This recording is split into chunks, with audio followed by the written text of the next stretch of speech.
ঋষিখোলার এই ঋষি রিভারটি পশ্চিমবঙ্গ এবং সিকিম দুটো রাজ্যকে ডিভাইড করেছে। আমরা ছিলাম পশ্চিমবঙ্গ সাইডে। নদীটির দুপাশেই বিভিন্ন হোমস্টে কটেজ গড়ে উঠেছে। তোমরা চাইলেই অনলাইনে গুগল থেকে সার্চ করে বুক করতে পারো। একটি বাঁশের তৈরি ফুট ব্রিজ এই রিভারের ওপর দিয়ে তৈরি করা আছে দুটো দিককে জোড়বার জন্য। আমরা সিকিমের দিয়ে এসে রিভার বেডের নিচে নেমে ফুট ব্রিজটি দিয়ে পশ্চিমবঙ্গের দিকে এসেছিলাম।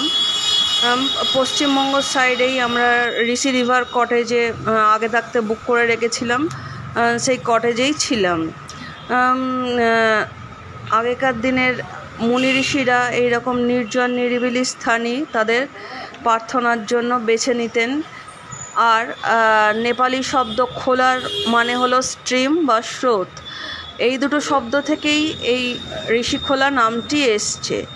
এটি সুন্দর নিরিবিলি পরিবেশে একটি নদীর বয়ে চলেছে, সেরকম সুন্দর পরিবেশে এটি গড়ে উঠেছে। চারদিকে পাহাড় দিয়ে ঘেরা ঘন সবুজ জঙ্গল। স্থানটি অত্যন্ত মনোরম। এই হচ্ছে আমাদের কটেজের ভেতরের জানলা দিয়ে ঋষি রিভারটি দৃশ্যায়মান। এরকম প্রত্যেকটি কটেজই একদম নদীর তীরেই গড়ে উঠেছে।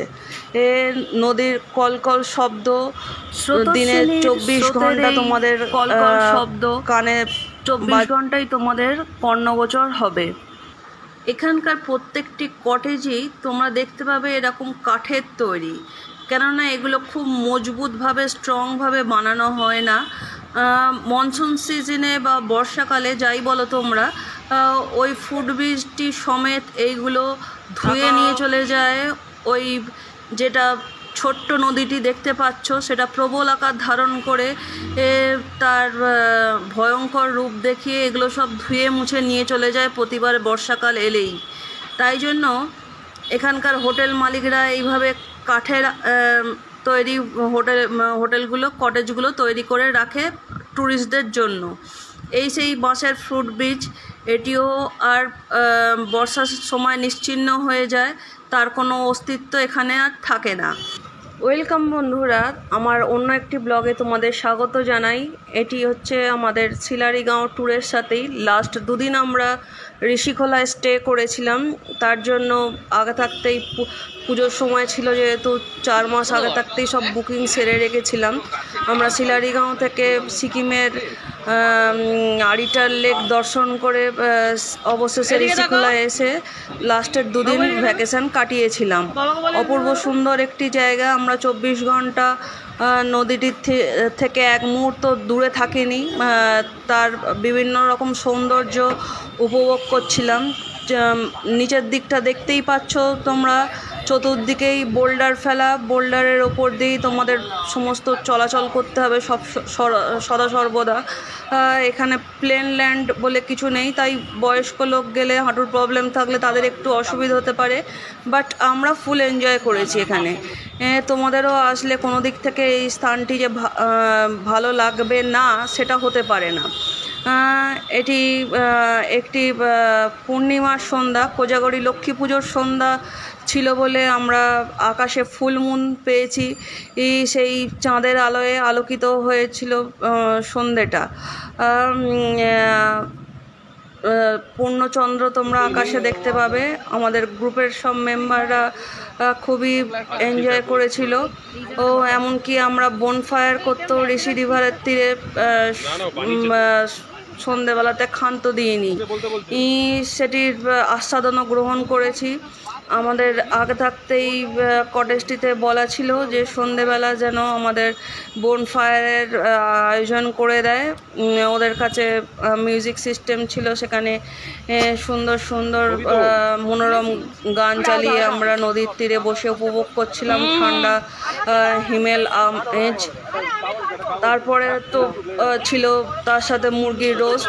দারুণ জমে গিয়েছিল সন্ধ্যেটা। বন্ধুদের সাথে আড্ডা মারতে মারতে গল্প করতে করতে কখন যে রাত হয়ে গেল টেরই পাইনি।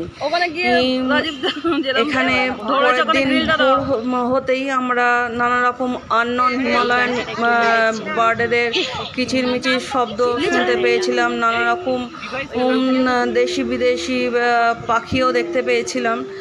খুব সুন্দর লাগছিল জায়গাটা। আর এই যে দেখতেই পাচ্ছ, আগের দিন সন্ধেবেলা কোজাগরী পূর্ণিমার রাতে, কোজাগরী লক্ষ্মী পুজোর রাত ছিল এটি। সেহেতু রিভারের তীরে আমাদের কোনো অসুবিধেই হয়নি। দারুণ কাটছিল সন্ধেটি। কিন্তু অত্যন্ত সুন্দর সময়, অত্যন্ত মনোরম পরিবেশ তো হুট করে কেটে যায়।